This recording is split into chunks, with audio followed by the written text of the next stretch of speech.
Aquest any coincideixen feliçment a Montserrat, germans i germanes, dos jubileus. El jubileu de la Lloança, amb motiu dels 1000 anys de la fundació del nostre monestir, i el jubileu de l'Esperança, convocat pel Papa Francesc per tota l'Església. Crist és l'esperança que no defrauda. Ell i el seu missatge de vida i de pau que veiem reflectit en el fragment de l'Evangeli que avui hem proclamat. El jubileu dels 1000 anys del monestir vol ser un any de festa i d'agraïment per la santedat de tants monjos i pelegrins que han precedit a tots plegats un temps de gràcia i de reconciliació, aprenent dels encerts i dels errors, un temps nou per compartir amb tothom els valors monàstics, com són el sentit de la comunitat, lloc de comunió i d'esperança, el sentit de la pregària com a temps de reconciliació i de vida, el valor de la lectura com a aprenentatge de silenci i escolta, del treball com a creixement i donació mútua, del valor inestimable del coneixement d'un mateix, tal com som coneguts per Déu. Aquest projecte monàstic no és tant com una recepta perfecta de cuina, amb mesures, pesos i temps precisos a observar. És més aviat una brújula que, indicant-nos el nord, ens deixa veure on estem per poder arribar, amb la gràcia de Déu, allà on el nostre cor trobarà el seu descans i el seu goig. No és un projecte que s'aprengui omplint fitxes o resumint uns continguts. Diria que val allò tan cert de l'Evangeli. Veniu i ho veureu. La comunitat de monjos de Montserrat, com tota comunitat cristiana, està portada per l'Esperit Sant. És ell qui, com hem sentit a l'Evangeli d'avui, ens recorda i ens fa entendre, per mitjà de la litúrgia i de la pregària dels monjos i pelegrins, l'Evangeli de Jesús. L'Esperit ens evangelitza i ho fa perquè siguem d'una manera integral evangelitzadors més enllà de les paraules. El missatge de l'Evangeli essencialment és la pau anunciada en el naixement de Jesús i encomanada als deixebles en les seves paraules de comiat que avui hem sentit. La pau que Jesús ressuscitat ens dona és el perdó, l'amor resistent, que és capaç de reconciliar el que aparentment no es pot. La pau que Jesús ens deixa és la capacitat d'un amor semblant al seu, capaç de regenerar i donar nou sentit a la vida.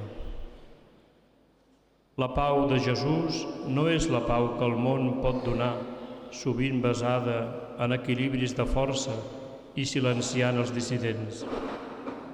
La pau, com deia el bisbe brasiler Helder Câmara, no és el silenci que segueix a la guerra, sinó el sentit de fraternitat que ens impedeix començar-la. La pau veritable no l'asseguraran els míssils ni les sancions econòmiques.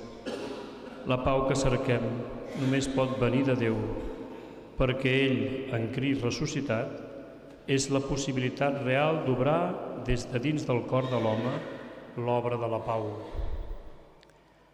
En aquest sentit, a casa nostra, al segle passat, el bisbe i doctor Torres i Bages, conciliari de la Lliga Espiritual de la Mare de Déu de Montserrat, ens deixà en la seva visita espiritual a la Mare de Déu el que es pot considerar l'ideari espiritual d'un projecte ferm de fe i de país.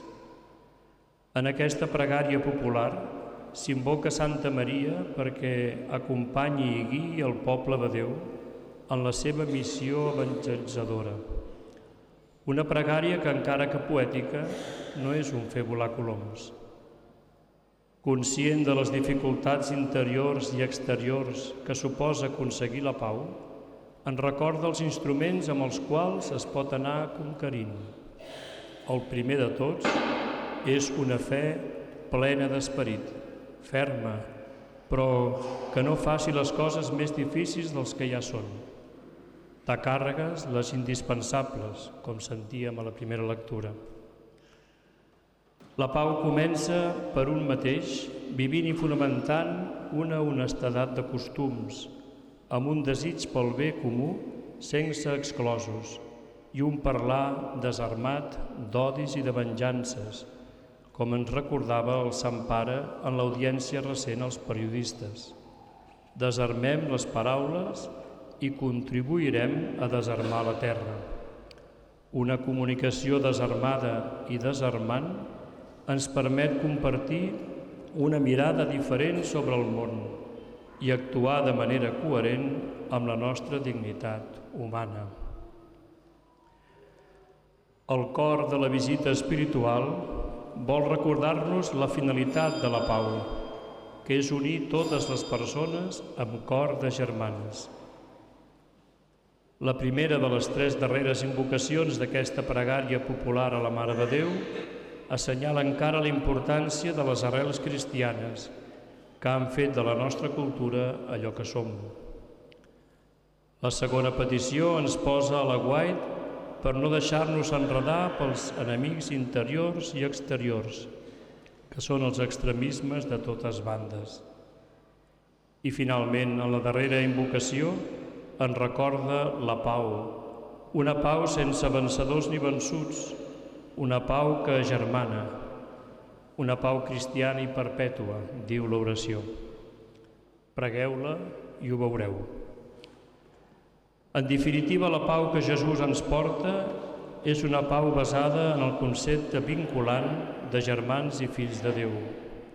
Seria allò de la Fratelli Tutti, amb la qual es podria sintetitzar el llegat del Papa Francesc.